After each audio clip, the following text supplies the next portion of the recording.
Ponosna sam na sebe jer i nakon svih teških dana, teških razdoblja, volim život, volim doći u mjesto u kojem sam živjela, makar i uvijek onak intenzivno.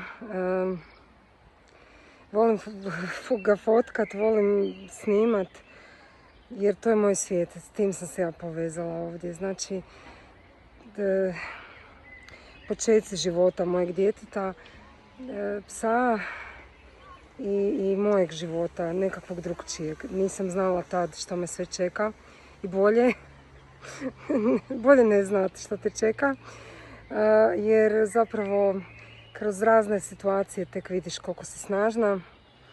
Ali evo, baš sam ponosna na sebe i želim da svaka žena, djevojka, djevojčica uvijek bude ponosna na sebe, što god da prolazila.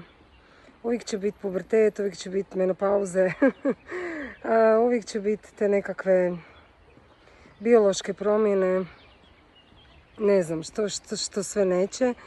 Biće i izvanrednih situacija, bit će i teških situacija, toga niko nije pošteđen od nas, ali budi ponosna na sebe, djevojčice, djevojko, ženo, ti koja god slušaš i gledaš ovo, budi ponosna na sebe, na svoj put i na to koliko si daleko dogurala.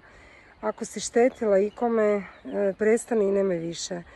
Jednostavno uvijek imaš priliku promijeniti se. Ono što je meni dugo trebalo da prihvatim je da je sve popravljivo. Oprostite, da je sve popravljivo. Nadam se da je. Vjerujem da je. Vjerovat ću dok god sam živa, vjerojatno i dalje. Moja energija će živjeti ovdje. Neće niko moći pobjeći od mene. Čak i kad odem s ovog svijeta, koji je fakat težak, izazovan u najmanju ruku, blago rečeno izazovan, ali je pun lekcija, pun vrijednih osjećaja za koje vjerujem da smo svi negdje potpisali da ćemo ih proživjeti, jer eto, zašto ne? Zašto živjeti u nekakvom blaženom stanju gdje je sve telepatski, ko zna kakvo? Sad mi na pamet padaju razne stvari poput AI. Mislim da je ovo nešto eterično o čemu govorim, ali eto, dok smo tu, ajmo biti što bolji ljudi, što bolje žene, djevojke i djevojčice. I budite ponosne na sebe.